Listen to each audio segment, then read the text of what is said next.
What if the quiet man fixing a flickering light in the corner of a skyscraper boardroom wasn't just a maintenance worker? What if, with a single sentence from the billionaire CEO, he was pulled into a high-stakes game where a single translation could expose a crime or destroy his life? This is a story of integrity, second chances, and the courage to speak when silence is safer. If stories like this stay with you long after they end, consider subscribing. It helps us bring you more tales that inspire, surprise, and remind us of the power of doing the right thing. Now, let's begin. The 30th floor conference room of Lexington Global felt like a glass cliff above Chicago. Morning light poured through the windows and turned the polished table into a mirror. Senior executives ringed the edge of it. Tablets glowed. Coffee steamed. No one breathed too loudly. Laura Kensington set a thick folder in the center, opened it with a snap, and fixed the room with the kind of calm that meant trouble was coming. "I'll double your pay if you can translate this." The line cut across the room like a cable. A few people laughed too quickly. One coughed into a sleeve. On the first page, dense paragraphs in a language half the executives could not place. On the second, maritime codes and freight references. On the third, an addendum that looked ordinary until you noticed the numbers that did not add up. Laura tapped the header with one lacquered nail. Basque, hybridized with maritime jargon, and a handful of vintage shipping ciphers. We either understand every word, or we walk away from $100 million. Choose. Silence held. A vice president cleared his throat. A legal counsel admitted she had reached 2 agencies with no luck. Someone else said they might find a freelancer by late afternoon. Laura checked the clock. A freighter would leave Bilbao Harbor today. Paperwork had to meet it halfway. The world rarely waited for Lexington Global. A deep voice came from the back. Level. Unhurried. "I can try." Heads turned in a single motion. Near the wall, wearing gray coveralls and a laminated ID clipped to his pocket, stood Henry Cole. Night shift maintenance, morning spillover duty. A man most of them had seen pushing a cart laden with wrenches and rags. He stepped forward, not meekly, not in a hurry, just as if he had the right to stand there. "Mr. Cole," said someone too loudly, "this is a legal instrument, not a manual." Laura lifted a hand. The room stilled. "You said you can try. Why?" "Because it's Basque. And because this phrase here is not about cargo insurance. It's a code for flagging items for transshipment. May I?" He did not sit. He did not ask for bottled water. He simply placed one broad palm on the folder and began to read. The air changed. His finger moved line by line. He murmured certain terms aloud, then translated, his voice steady, shaped by years of giving instructions on noisy decks or in echoing halls. He outlined the structure, a legitimate contract wrapped around a small, carefully folded lie. He paused at the addendum and shook his head. "This clause reassigns liability from carrier to consignee, but only if a set of 3 letter markers appears in the cargo manifest. Those markers look like random check digits. They are not.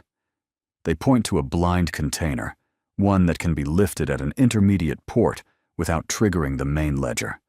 Whoever wrote this knows maritime law and how to hide inside it." An executive with a perfect tie smirked. "A blind container. And you learned about those while polishing the elevator buttons." Laura did not look away from Henry. "Can you read the rest, start to finish, and tell us exactly what we are being asked to sign?" He read. He translated. He explained terms without condescension, not a lecturer, more like a guide with a weathered map. He flagged a sequence number that jumped by 2.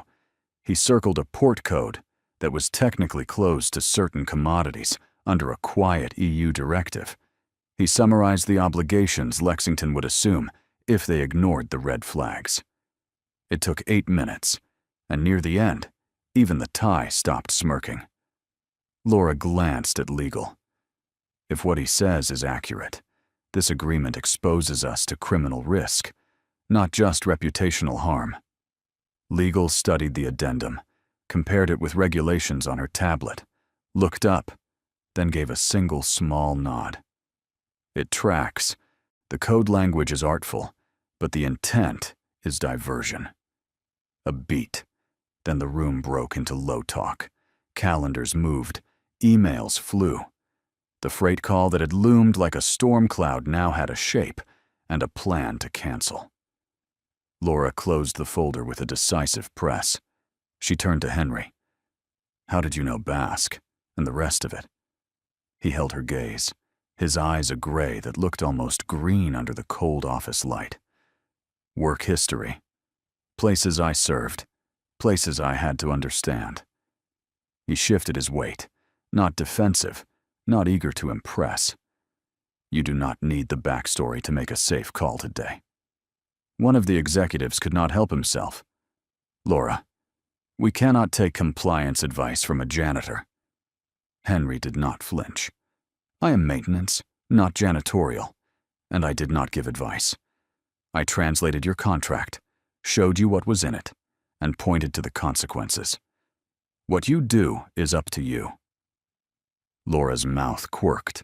There was no smile in it, only respect inching open a door. Double pay promised, double pay honored. Speak with payroll before you leave the building. After you do, stop by my office at 2. I want to ask you something. He nodded once. "Yes, ma'am." When he stepped back, the room exhaled. People discovered their coffees again. The view resumed its dominance. The city stretched away in glass and steel. Laura remained at the table with the folder beneath her hand. A question gnawed at the edge of her discipline. She had built a life on reading rooms, reading people, reading risk. And this man did not fit his name tag. 2 happened quickly. Henry appeared at her door on the dot. Less grease on his hands now. The same blue-gray steadiness in his face. She motioned him to a chair. He remained standing until she sat, a tiny courtesy that did not feel performed. "You saved us an expensive mistake, and possibly a criminal investigation," Laura said. "If I ask whether you have formal training, you will give me the same answer you gave in the conference room. So I will ask a different question. Why are you here, in this building, on this floor, wearing that badge?" "Because steady hours matter," he said. "Because benefits matter. And a morning schedule lets me pick up my daughter from school. Because sometimes the thing you are good at and the thing your life requires are different things." The answer rang true, more than she expected. "Your daughter. How old?" 10. He did not volunteer a name. He did not unfold photographs like a salesman. And yet there was a softness around the word that told her what she needed to know. Laura closed the folder, leaned back. "I'm going to ask our legal team to memorialize your contribution to today's decision. That is not charity, it is record-keeping. I am also going to face considerable pushback for letting you in that room. I would rather not be surprised by what other people will dig up. If there is anything in your past that will blindside me, say so now." He took a breath, weighed something private, and set it down. "If you are looking for scandal, you will not find one with my name on it. If you are looking for a service record, parts of it may be sealed. People sometimes fill in blanks with whatever story suits them. That tends to be about them, not me." For a fraction of a second, Laura saw a man on a pitching deck, a younger face with the same self-command, a file stamped with a classification she would not be allowed to open. She felt the old instinct to protect the company, and a newer one to protect the people who protected it. "Fine," she said. "You get to keep your boundaries, but I will keep mine. And one of them is this. If you ever see a document in this building that hides a danger in plain sight, you speak, whether you are on the clock or not. Understood. He turned to go, then paused. About the addendum. There is a second packet of terms that usually shadows it. If your inbox receives a courier link tonight, do not click it. Have compliance open it on an isolated terminal. You have seen this play before. Parts of it. When he was gone, the office felt larger, and also, curiously, safer. Laura stared out at the lake, at the faint white scars that boats left on the blue, at the city stacked behind her. She had not expected to owe a debt of competence to a man in coveralls. She did. Debts like that were not burdens. They were anchors. Downstairs, Henry clocked out of the special assignment and back into the work that kept the building running. The hum of the HVAC, the soft shudder of an elevator door, the wrench turning with the assurance of long practice. He sent a brief text. School pickup confirmed.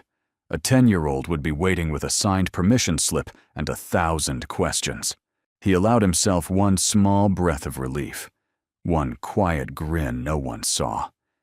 On the conference floor, emails multiplied, a cancellation drafted, a stern but polite message composed in perfect, legally scrubbed English. Laura appended a note for the board. Frank. Unapologetic.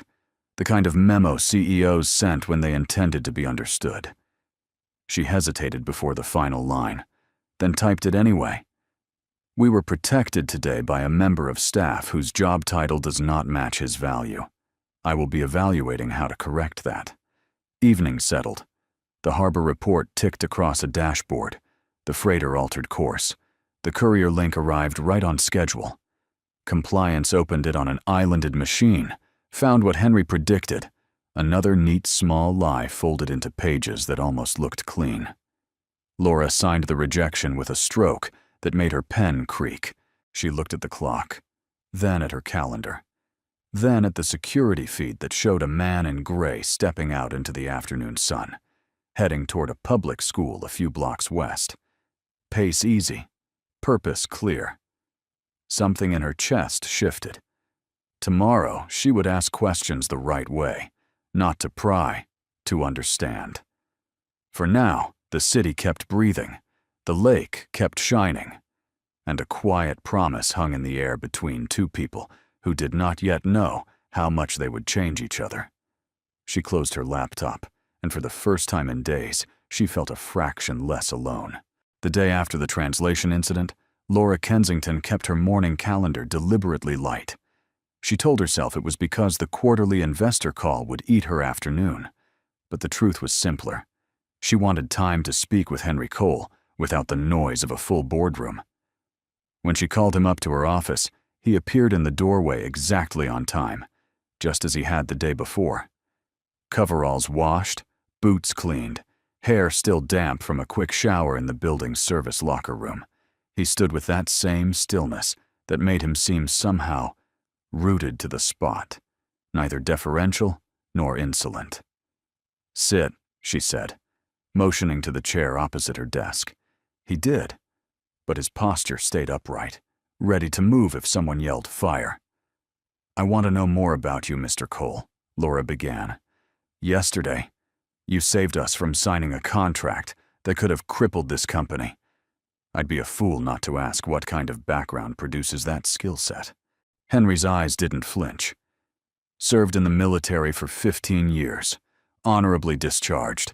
Spent some time working security and maritime logistics. Now I work here. That's very short, Laura said, a faint edge in her voice. No other details? He gave the faintest shake of his head. The rest doesn't change how I fix your elevators, or why I show up on time. And the Basque. Languages stick if you use them where they matter, Henry said simply.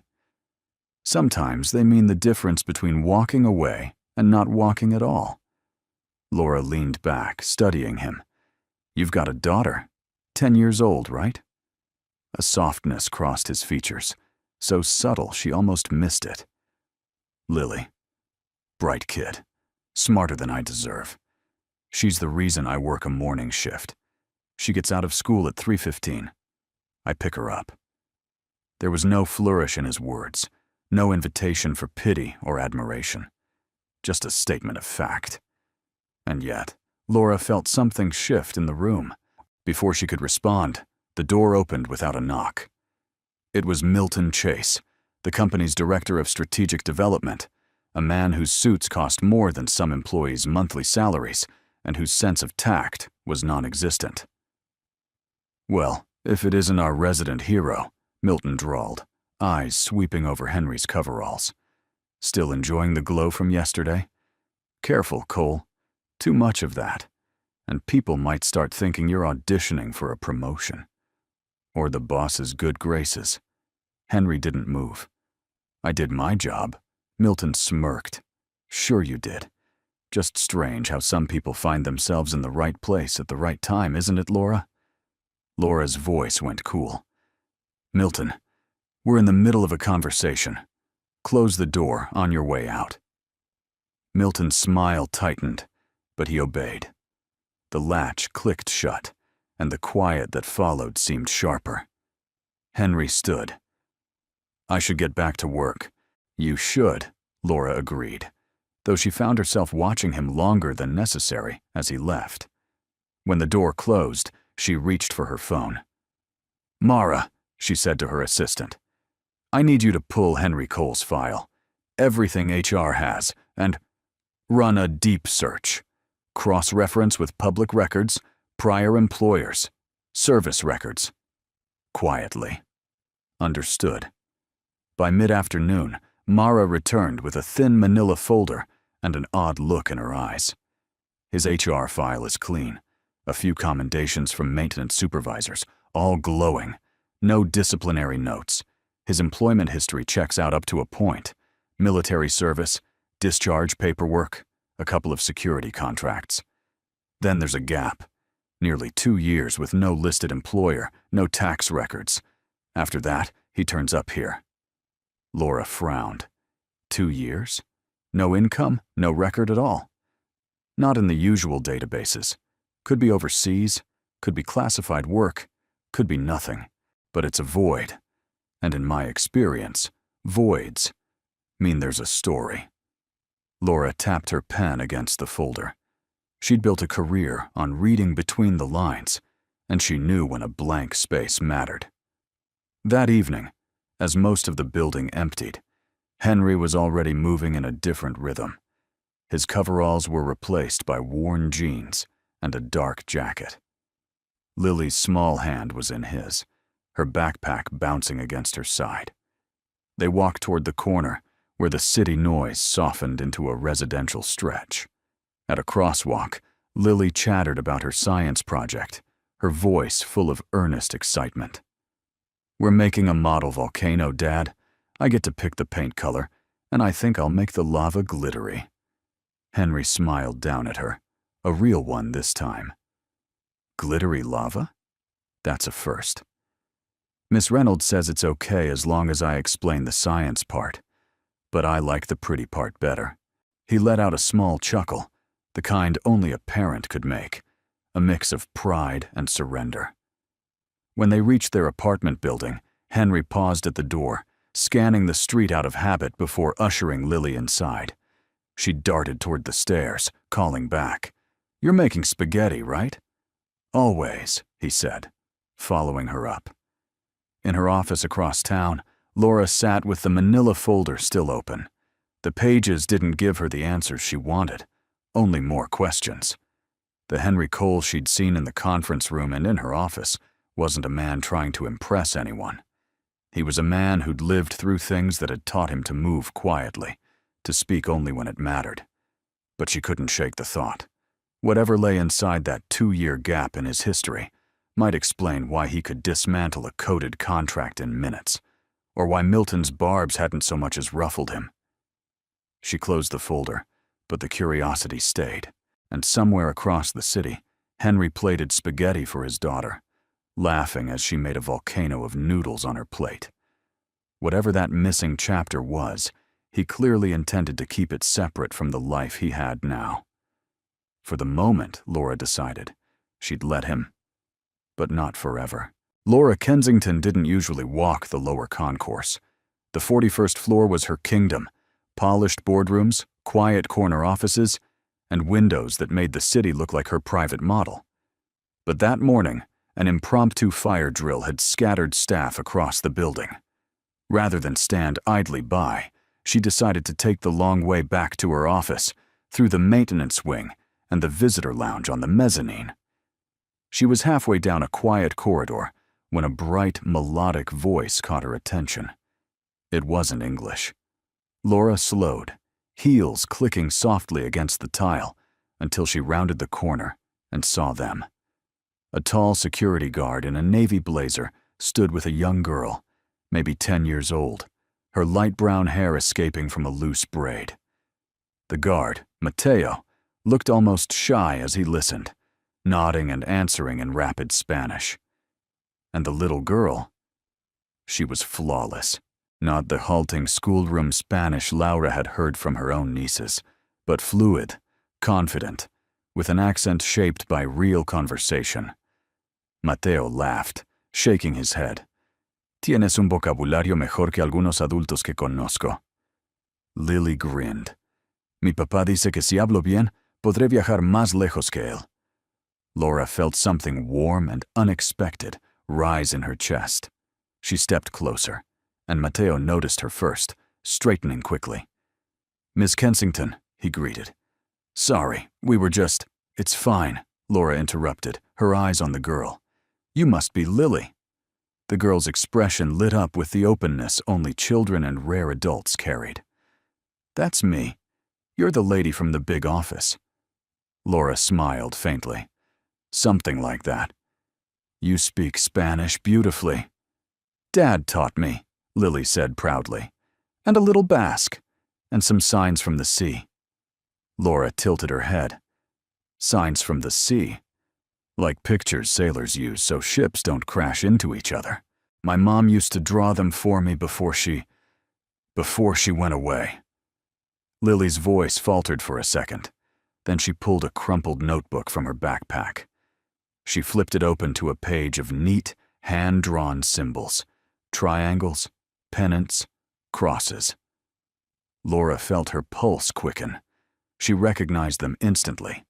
They were maritime signal flags, the same system that had been buried in the fraudulent shipping contract Henry had exposed, and the designs were nearly identical. Lily traced one flag with her finger. This one means stop, and this one means I need help. Dad says they can mean different things if you put them together, like words. Laura leaned in. Your father taught you these? Some of them. But Mom drew most of them for me when I was little. She said they were part of her job. Laura kept her tone light. And what did your mom do? She traveled a lot. Lily's voice softened again, the openness shading into something private. Dad doesn't like to talk about it. Before Laura could ask more, a shadow moved across the far end of the hall. Henry appeared, mop handle in one hand, toolbox in the other. His gaze went first to Lily, then to Laura, and something unreadable passed through his eyes. Lily, he said, voice calm but firm. Time to head home. But Dad, I was just showing. Now, Lily. The warmth that had filled the hallway moments before seemed to cool. Lily obeyed, tucking her notebook into her backpack and giving Laura a quick smile. Nice to meet you. Laura watched them walk away, Henry's hand steady on his daughter's shoulder. His steps were easy, but there was no mistaking the slight tension in his frame, like a man moving his most valuable possession out of view. By the time they turned the corner, Laura's mind was already at work. A little girl fluent in multiple languages, casually mentioning maritime symbols tied to international trade. A mother who had gone away. A father with a 2-year hole in his employment history, and now a direct link between the contract Henry had flagged and his own family. Coincidence? Possibly. But Laura didn't build a global empire on possibly. She made her way back to her office, replaying the scene in her head. The way Henry's face had changed the moment he saw her with Lily. The way Lily had instinctively shared, without realizing she was revealing anything at all. If she pushed too hard, Henry would close up completely. But if she waited, the pieces might start to connect themselves. Still, she couldn't shake the feeling that Lily's innocent sketches were more than childhood drawings. They were threads that, if pulled, might unravel something Henry was determined to keep tightly bound. In the fading light of the afternoon, Laura sat at her desk, hands still, eyes fixed on the skyline. She had come down to the mezzanine expecting nothing more than a routine walk. Instead, she'd met a gifted little girl whose talents hinted at a larger, more complicated story. And for the first time in years, Laura Kensington felt both warmth and suspicion in equal measure. The boardroom on the 40th floor was all glass, steel, and polished walnut. It was designed to impress, but today it felt more like a trap. Morning light filtered through the floor-to-ceiling windows, illuminating the severe faces around the long table. At the head, Laura Kensington sat straight-backed, her navy suit as precise as her gaze. Across from her, Lawrence Shaw, the company's chief financial officer, leaned back in his chair with calculated ease. He was the kind of man who wore his wealth like a tailored coat. Quiet, understated, but impossible to miss. Today, his expression was sharper than usual. "We need to discuss," Lawrence began, tapping a manicured finger against his notepad. "The recent, unorthodox involvement of certain staff in matters far above their station." Several board members shifted, the scrape of leather chairs echoing in the otherwise silent room. Laura didn't flinch. "If you're referring to Henry Cole, I'll remind you he flagged a potentially illegal clause in the Vega maritime contract, something our legal team missed." "That's precisely my point," Lawrence said smoothly. "A janitor, maintenance technician, stumbles into a matter involving millions of dollars in shipping rights. Either he's exceptionally lucky, or he knows more about maritime trade than his resume suggests." Laura kept her voice level. "I'm interested in results, Lawrence, not titles." But he wasn't finished. "I suppose you've never heard the whispers about Mr. Cole's past?" He let the words hang, bait in the air. "Back when he was in the Army, there was an investigation. Unofficial, of course, but concerning. Rumors of involvement in black market shipments through NATO supply lines." The room shifted again, this time with murmurs. Laura felt a flicker of irritation. "Rumors aren't facts," she said sharply. Lawrence's lips curved, but it wasn't a smile. "Rumors often start somewhere, Laura." It was a deliberate provocation, and she knew it. She also knew how quickly the board could turn when suspicion entered the air. She pushed back just enough to hold her ground. "Henry Cole risked his position to protect this company's interests. Until I have proof to the contrary, I will not question his integrity." The conversation moved on, but the tension lingered. Lawrence's eyes met hers more than once, the unspoken challenge hanging between them. When the formal agenda wound down, Lawrence slipped a folder from his briefcase. "One last item," he said casually. "A proposed joint venture with Baltica Freight Solutions, a promising logistics outfit in Eastern Europe. I've taken the liberty of reviewing and preliminarily approving their draft contract." Laura accepted the folder, flipping through the crisp pages. Her eyes caught on a section written in dense maritime code, a cluster of flags and alphanumeric sequences embedded in the fine print. It was subtle, almost decorative, unless you knew what you were looking for. Her stomach tightened. She did know. The structure was eerily familiar. The same kind of symbolic language Henry had identified in the Vega contract. The same potential camouflage for illegal shipping routes or smuggling operations. Lawrence's tone was smooth. "They're offering competitive rates and a strategic foothold in the Baltic.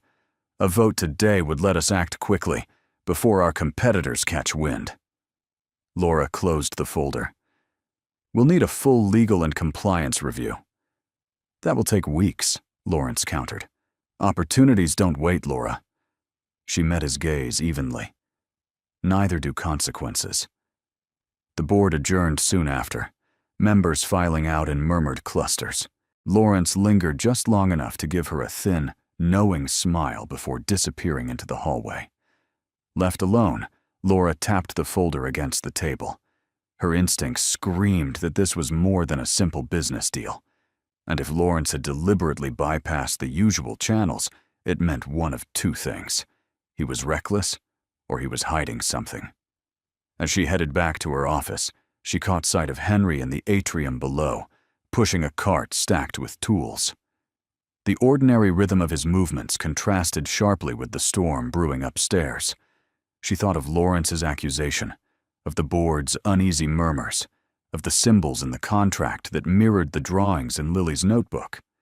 She still didn't know the truth about Henry Cole, but she was beginning to realize that whatever it was, it might be tangled up with shadows far older and far darker than she had imagined. And in that moment, Laura made a silent promise to herself. She would find out what those shadows were and why they seemed to stretch from the boardroom all the way to a man with a mop. The rain had started just after dusk, tapping steadily against the kitchen window of the small apartment Henry shared with his daughter. The warm light from the hanging lamp above the table made the space feel like its own world, safe and separate from the city outside. Henry sat with his sleeves rolled up, a mug of coffee cooling beside him, while Lily worked quietly on her homework. It was one of those rare, calm evenings he treasured. No calls from work, no awkward stares from people who knew his name only because someone had whispered about his past. Just him and Lily, breathing in the stillness. "Dad?" Lily's voice broke the quiet. She set down her pencil and slipped a small, weathered notebook from her backpack. The cover was worn, the edges frayed, as if it had been carried across oceans and years. Henry's chest tightened when he saw it. "Where did you get that?" His tone came out softer than he intended. "It's Mom's," Lily said, brushing her blonde hair from her eyes. "I found it in the box you keep in the closet.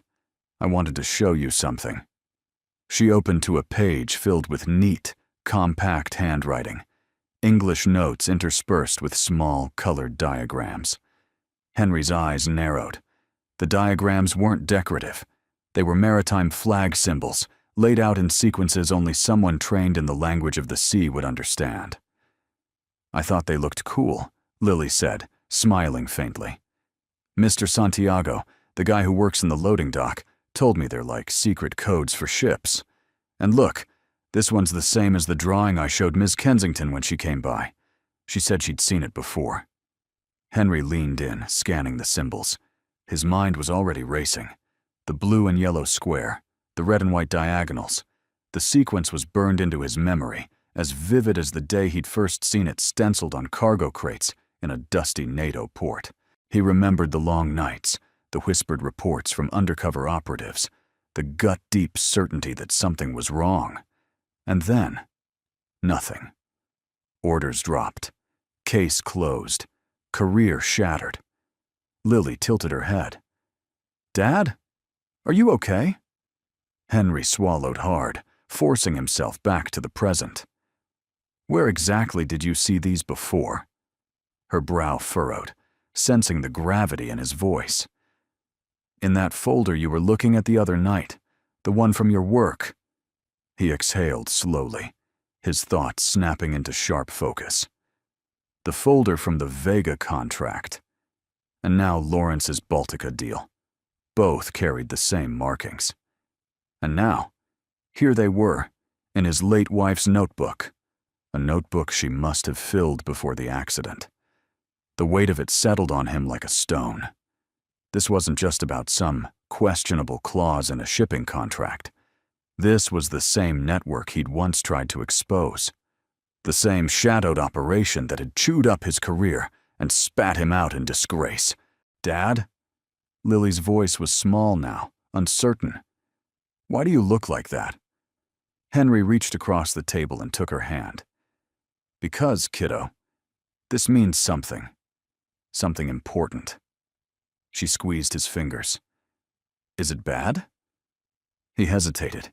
He'd promised himself years ago he wouldn't let her see the darker parts of his past. But looking into her earnest eyes, he knew there was no point hiding the truth.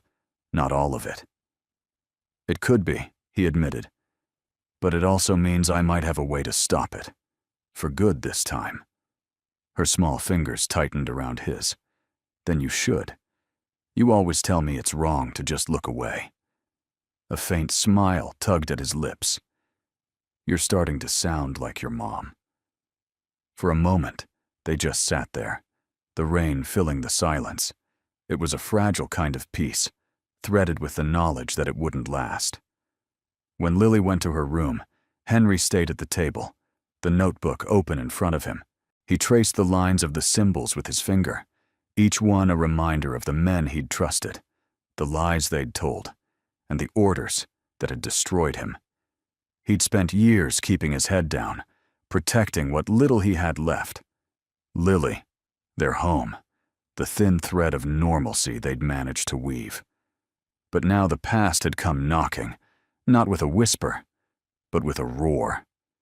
If Lawrence Shaw's deal went through, it wouldn't just be another corporate misstep.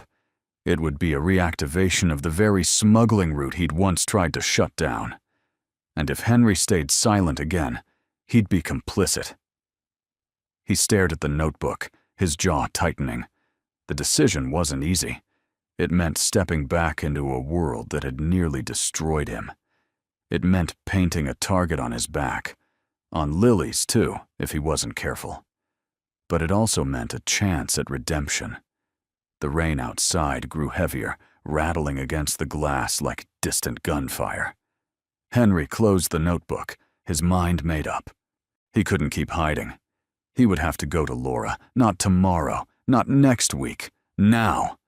Because if he didn't, the same shadows that had stolen his career might one day come for his daughter. And that was something he would never allow. The Lexington Global Tower stood like a blade against the night sky, its glass facade reflecting the restless lights of the city. Inside, the 39th floor was nearly deserted. Only the low hum of the ventilation system and the glow of recessed lighting broke the stillness. Laura Kensington leaned over the mahogany conference table, her hands braced against the polished surface, her eyes locked on Henry. Between them lay the incriminating documents, photocopies of the Baltica shipping contract and the pages from Lily's notebook. The maritime symbols seemed to glare back at them, silent but urgent. "We have less than 12 hours, Laura said, her voice steady but laced with tension. "If this contract gets signed at 9 a.m., the shipment leaves port within the day. Once it's out in open waters, it's gone." Henry sat across from her, shoulders squared, his jaw tight. And with it, the proof. By the time customs catches on, the trail will be cold. No ship name. No registry match. Just a phantom freighter with a new identity. Laura straightened, pacing slowly toward the floor-to-ceiling windows. The city stretched below her like an endless glittering trap. "I can stall the signing for an hour, 2 if I play it carefully. But I need something solid to put on the table. Something no one can spin away." Henry tapped the notebook with his finger. "The symbols are your leverage. They're not decorative. They're a maritime cipher. I saw these exact patterns during my last tour. They mark contraband shipments, routes, quantities, even the timing of port stops." Laura's gaze snapped to him. "And you can prove that?" "I can swear to it," Henry replied. "But in that boardroom, my word won't hold against Lawrence's. Not unless we connect this to something current." She frowned. "Meaning?" "Meaning," Henry said, leaning forward. "We need to link the Baltica shipment to an actual smuggling operation. Tonight. If we can find the cargo manifest or intercept the dock logs before morning, we can shut it down in real time. Laura's eyes softened, just for a moment. You'd be risking your job. Your life, maybe? Henry gave a small, humorless smile. You think I haven't risked both before? The clock on the wall ticked with maddening precision. 9:17 p.m. Each second felt like a grain of sand sliding out of their grasp. All right, Laura said finally, returning to the table. I'll get you dock clearance under the guise of a maintenance inspection. Security owes me a favor. You'll have to move fast. Those logs are probably guarded. Henry nodded, already reaching for the folded paper where he'd scrawled the dock coordinates. You make sure the board doesn't finalize anything before I get back. And Laura... He hesitated, his voice dropping. If I'm not in that room by 9, don't sign, no matter what they threaten. She held his gaze, reading the unspoken weight behind his words. I won't. The door to the conference room clicked shut behind him. Laura remained by the table, her fingers resting lightly on the incriminating documents. She was still there when the soft, deliberate sound of approaching footsteps broke the quiet. Lawrence Shaw appeared in the doorway, his expression carved into polite curiosity. Burning the midnight oil? He asked, stepping inside without waiting for an invitation. Laura's professional mask slid into place. Just finalizing tomorrow's agenda. He glanced at the papers on the table, just long enough to make her shift subtly to block his view, then smiled faintly. Ah, the Baltica signing. Big day for all of us. There was something too casual in his tone, like a fisherman idly letting his line drift exactly where the fish were hiding. You seem awfully invested, Laura said evenly. Lawrence's smile deepened, but it didn't reach his eyes. We all have our priorities, Laura. Speaking of which, who was that I saw leaving just now? Looked like our maintenance man? She didn't answer. Odd hour for repairs, he went on, circling toward the window as if admiring the view. And odd company for the CEO to be keeping this late. Laura said nothing, but every instinct screamed that he had heard something. Maybe not everything, but enough to start digging. Well, Lawrence said finally, turning toward the door. I'll let you get back to whatever this is. See you bright and early. When he was gone, Laura exhaled slowly. She had no illusions. Lawrence had caught the scent, and if she knew him at all, he would be ready to strike at Henry the moment the meeting began. She looked down at the clock. 9:29 p.m. The countdown had already begun. Somewhere across the city, Henry was heading toward the docks, toward a cargo bay that might hold the proof they needed, or the trap Lawrence wanted. And when the boardroom doors opened in the morning, only one of them would be holding the truth. The international conference room on the 40th floor was designed to impress. Marble walls, a panoramic city view, and a long oval table gleaming under the recessed lights. But this morning, the air inside was charged, not with admiration, but with tension so sharp it could be felt in the bones. At precisely 9 a.m., the Baltica contract lay open in front of the Lexington Global Board, its crisp pages waiting for Laura's signature. Across from her, Lawrence Shaw wore a smile that was just a shade too pleased with itself. Henry Cole stood at the far end of the table, out of place in his work shirt and clean, but worn slacks. Yet his posture carried the steady weight of a man who had once been used to standing before far more dangerous adversaries. Laura's gaze swept the room. Before we finalize this agreement, I'd like Mr. Cole to speak. The room shifted, chairs creaking, a cough in the corner. Lawrence arched an eyebrow. A maintenance worker? In a high-level trade signing? His tone was honeyed, but the barbs were obvious. Henry stepped forward, placing a single sheet from the contract on the table so everyone could see.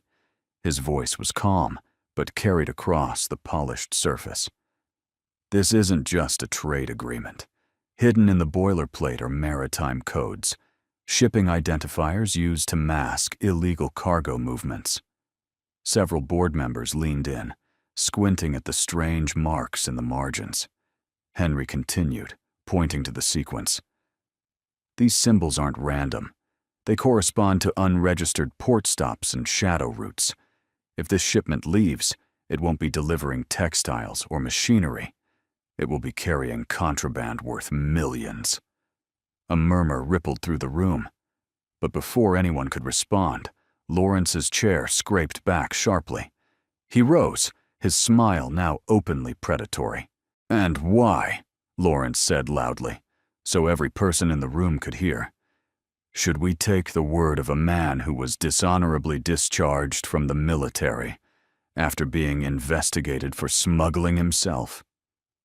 The room went silent, the kind of silence that makes the heart pound louder in one's ears. Henry didn't flinch. "You're right about one thing," he said evenly. "I was investigated. But the charges didn't stick because I wasn't the smuggler. I was the one who uncovered them. And the reason I know these codes is because they're the same ones from that case." Lawrence gave a theatrical shrug. "A convenient story. No evidence. Just your say-so?" Henry reached into his satchel and pulled out a weathered, leather-bound notebook. He placed it gently on the table, opening to a page filled with those same maritime symbols, written in a neat, familiar hand. "This belonged to my wife," he said, his voice tightening for just a fraction of a second. "She was a naval logistics officer. She documented these codes during her own investigation, one that cost her life when the wrong people realized she was getting too close." The weight of the words settled over the room like a thick fog. Henry's fingers rested lightly on the page, his thumb tracing the ink as if the memory itself were fragile. "These codes," he went on, "are not an accident in this contract. They're a roadmap for moving illegal shipments under the cover of legitimate trade.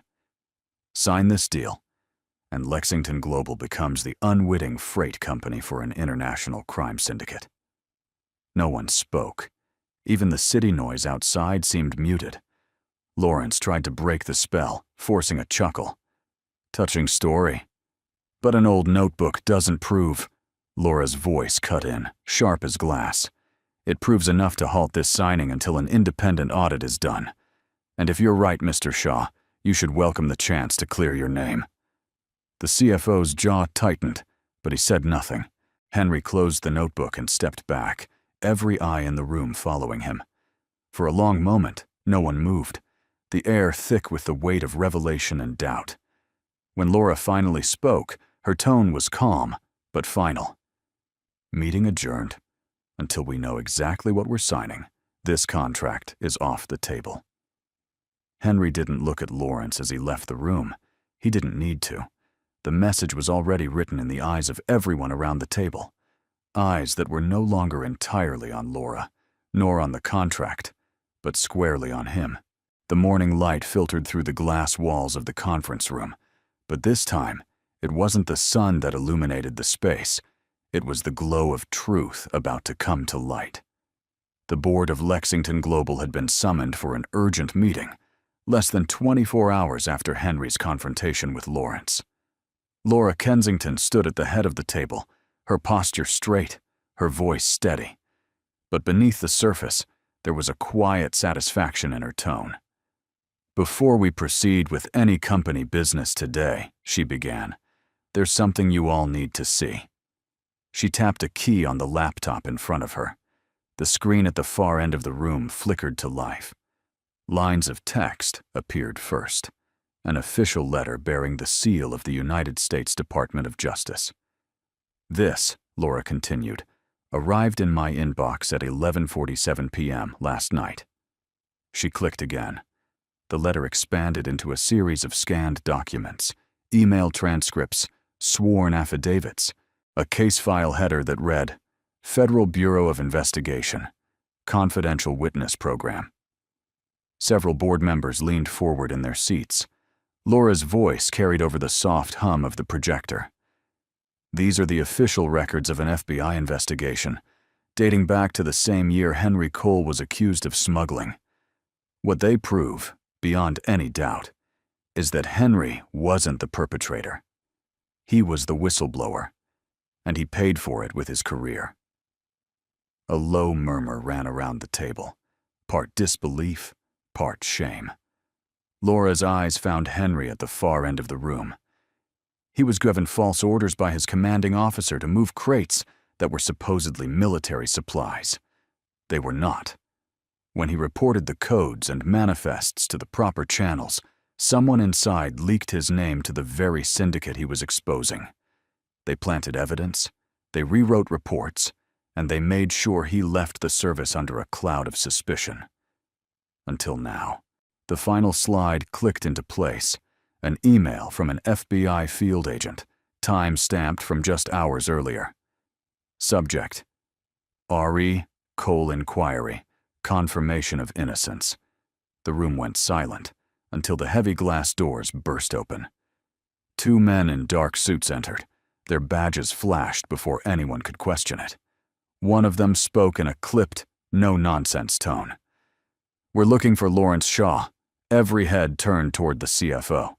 Lawrence's confident smirk from the previous day was gone, replaced by a flicker of pale disbelief. "This is a private meeting," he managed to say. But the taller agent cut him off. "Not anymore. Lawrence Shaw, you are under arrest for conspiracy to engage in international smuggling, wire fraud, and obstruction of justice." Gasps erupted from the board. One woman's hand flew to her mouth. Another man muttered, "My God." The agents moved quickly, one pulling a folded document from his jacket. "We have records linking you directly to the Eastern Baltic shipping cartel. Your recent deal would have facilitated the movement of illegal arms and contraband through American ports. You have the right to remain silent." Lawrence's protests grew louder, but the sound of the cuffs snapping around his wrists cut through them. The agents led him toward the door, his voice echoing back into the stunned room. "You can't prove anything." The shorter agent glanced over his shoulder. "We already have." When the doors shut behind them, the silence returned. Only this time, it was heavy with relief. Laura closed the laptop and looked around the table. "I think it's safe to say our company has been spared a disaster, and we have one man to thank for it." She nodded toward Henry. Every eye in the room followed hers. Some held guilt, others respect, but all of them carried acknowledgement. Henry shifted in his seat, unused to this kind of spotlight. "I didn't do it for recognition," he said quietly. "I did it because I wasn't going to watch good people get hurt again. Not here." Laura allowed herself a small smile. "Maybe. But today, you've not only protected this company, you've cleared your own name. And I think it's time people knew the truth about who you really are." There was a beat of silence before the applause started. Not loud, not showy, but sincere. It rolled through the room like a tide, steady and undeniable. Henry didn't bask in it. He simply nodded, the corner of his mouth lifting slightly. For the first time in years, the weight on his shoulders felt just a little lighter. The battle was over, and against all odds, he had won. The air in the top-floor conference room felt different now, lighter, calmer, as if the storm that had raged for days had finally passed. The long glass wall reflected the soft afternoon light spilling in from the city skyline. In the quiet that followed the chaos, Laura Kensington closed the folder in front of her and looked across the table at Henry Cole. He sat with his hands resting loosely on the edge of the polished wood. For the first time since she'd met him, his posture wasn't guarded, his shoulders not quite so tense. The man who had walked into her company as a maintenance worker was now the man who had saved it. Laura took a breath, her tone shifting from the commanding authority of a CEO to something more personal. "Henry, when we first crossed paths, I told you I'd double your pay if you could translate that document. You did far more than that. You uncovered a crime, protected this company, and..." She paused, a hint of a smile in her voice. You proved that you're a man who can be trusted with more than a mop." Henry's lips quirked into the smallest of grins. "I was never in it for the money." "I know," Laura said softly. "But that doesn't mean you shouldn't be rewarded. I'd like you to join Lexington Global as a security and linguistics advisor. Full benefits, a salary that's, well, more than double what you were making before." She leaned back slightly. "And it's not just a title. You'd be part of my senior team." Henry blinked, the offer landing heavier than he expected. For years, doors had been closing in his face. Military blacklists, corporate indifference, and the quiet judgment of people who only knew the rumors. Now, here was the head of one of the largest companies in the country, opening one wide for him. He didn't answer immediately. His mind drifted to the morning school runs with Lily, the walk to the gates, where she would squeeze his hand before running off to join her friends. Those moments weren't negotiable. "Laura," he began slowly, his voice steady but deliberate. "If I say yes, I have one condition." Her brow lifted, curiosity flashing in her eyes. "Go on." "I still take Lily to school every morning. No early board meetings, no last-minute changes. She's the reason I do anything at all. That time with her," he gave a small shrug, "that's not something I'm willing to trade." Laura's gaze softened, and for a fleeting second, the ironclad CEO exterior gave way to something warmer, almost vulnerable. She understood, maybe more than he realized. "That's not a condition I'd ever fight you on," she said, a genuine smile touching her lips. "Family should come first. Always." The tension eased from Henry's frame. "Then, I accept." A flicker of satisfaction crossed Laura's face, though it wasn't the sharp, triumphant kind she wore in the boardroom. This was quieter, almost personal. "Good. Welcome to the team, Henry Cole." They shook hands, not the brief, transactional kind, but a firm, mutual acknowledgement of respect. For a moment, they simply sat there, letting the weight of the past week dissolve into the quiet. Outside the glass wall, the city moved on, cars streaming through sunlit streets, people hurrying toward their own destinations. Inside, something more important had shifted. Laura broke the silence first. "You know, Lily's quite the linguist herself. Spanish, some maritime codes. I wouldn't be surprised if she outpaces both of us one day." Henry chuckled, a low, genuine sound. "She already does. I'm just trying to keep up." The warmth in the room lingered as they stood. This wasn't the adrenaline rush of a confrontation or the sting of a courtroom win. It was something gentler, a promise of stability, of trust rebuilt, of a future that might finally be worth looking forward to. As they walked out together, Henry thought about the strange turns life could take. 1 week ago, he was just another man with a mop, keeping his head down and his past buried. Now, he had a seat at the table, a cleared name, and, most importantly, he still had his mornings with Lily. Sometimes redemption didn't come with fanfare or applause. Sometimes it came with a handshake, a smile, and the quiet knowledge that tomorrow would be better.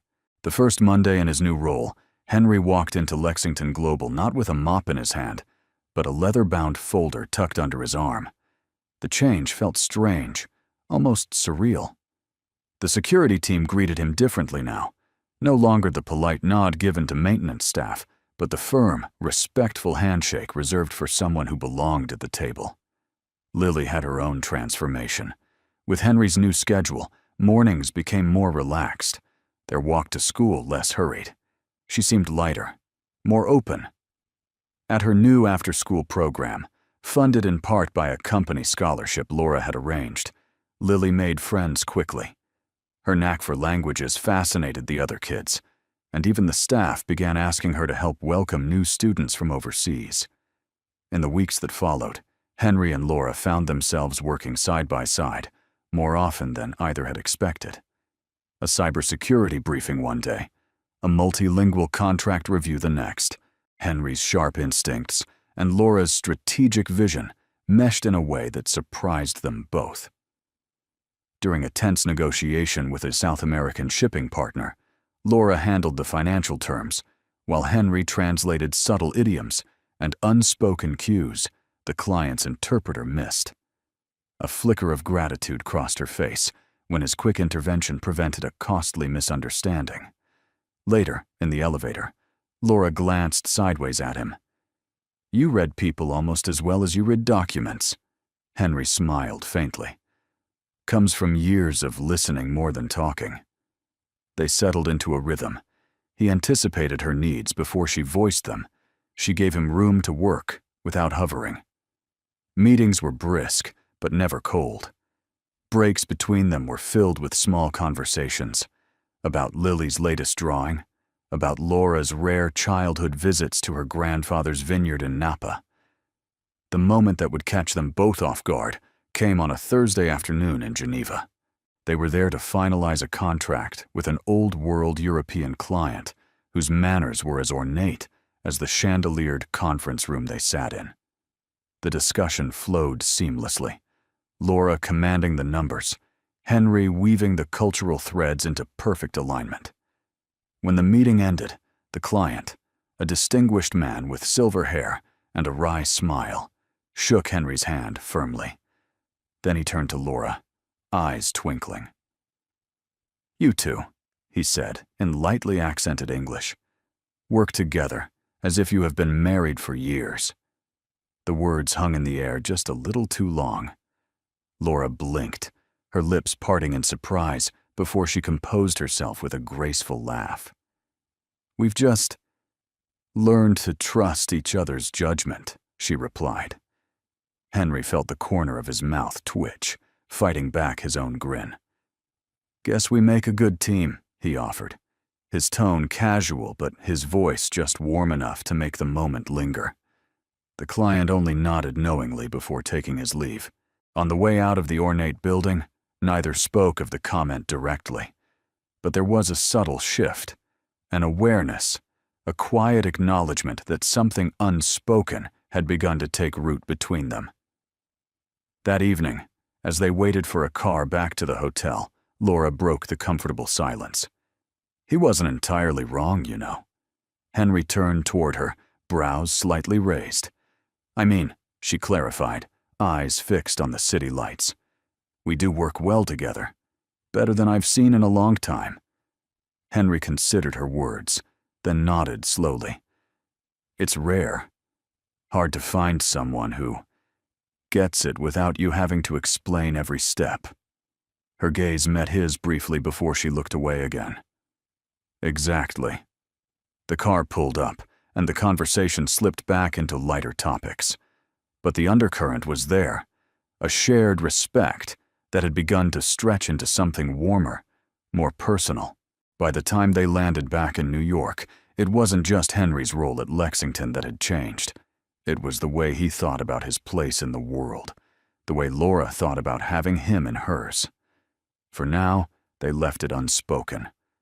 But both knew, somewhere in the quiet spaces between late-night emails and early-morning strategy calls, that a new chapter in both their lives was already unfolding. The elevator door slid open with a soft chime, revealing the rooftop bathed in the gold and rose hues of late afternoon. New York stretched out in every direction, its skyline etched against a sky slowly surrendering to night. The air was crisp, carrying the distant hum of traffic and the faint scent of the river.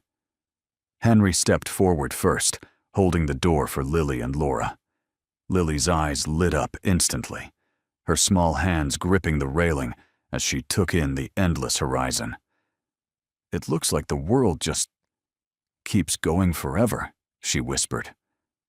"It does," Henry said softly, stepping beside her. "And it's up to us to decide how far we go." Laura lingered a few steps back, watching them with an expression she rarely let anyone see. something unguarded, almost tender. This rooftop wasn't part of any corporate plan or contract. It was something Henry had quietly arranged, a place to mark the turning of a chapter.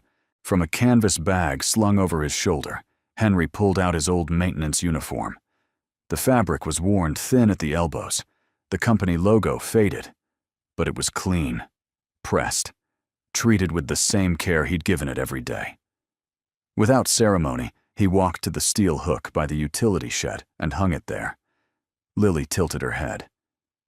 "Daddy, why are you leaving it here?" Henry smiled faintly, brushing a lock of hair from her cheek. "So I can remember where I started. And so I never forget that no matter how high you climb, you should always remember the ground you stood on first." Laura stepped closer, her heels silent on the concrete. She looked at the uniform for a moment, then at him. "And maybe," she said quietly, "to remember that kindness and integrity can change the course of a life. More than any promotion or paycheck ever could." Henry met her gaze. There was no boardroom tension now, no careful negotiation, just the easy, steady connection they had built piece by piece. He nodded once, the weight of her words settling deep. They stood together at the edge of the rooftop, the city sprawling beneath them. Lily wedged herself between them, her small hands finding theirs. It was such a simple gesture, but it bound the moment in a way no speech could. The wind picked up slightly, tugging at Henry's jacket, brushing Laura's hair across her cheek. The sun slipped lower, painting their faces in a warm, fading light. Somewhere far below, the city carried on. Honking horns, rushing footsteps, lives unfolding. But up here, time seemed to slow. Laura glanced at Henry. "You know, if someone had told me a month ago that I'd trust a man I barely knew with my company, my family?" She trailed off, the unspoken words hanging between them. Henry gave a small, wry smile. "Life's funny that way. Sometimes the right people show up when you stop looking for them." They didn't need to say more. The truth of it was in the quiet, in the way Lily leaned into them both, in the shared view of a city alive with possibilities. Far off, a church bell chimed the hour. Henry looked out over the skyline, feeling something he hadn't in years.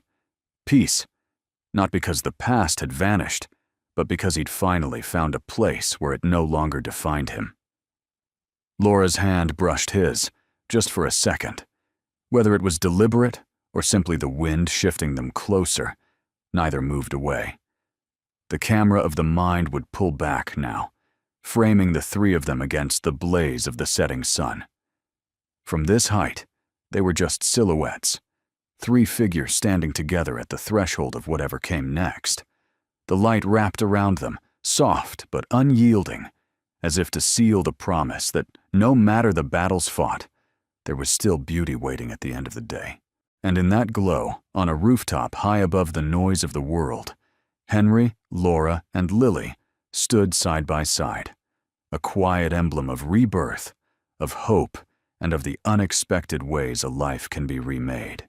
We'd love to know, where in the world are you watching from? Share your city or country in the comments. It's always a joy to see how far these stories travel. And if you enjoyed this one, consider subscribing so you won't miss the next tale. Your support truly helps us keep bringing these heartfelt stories to life. Thank you for spending your time with us today. Until next time, take care, and may your days be filled with kindness.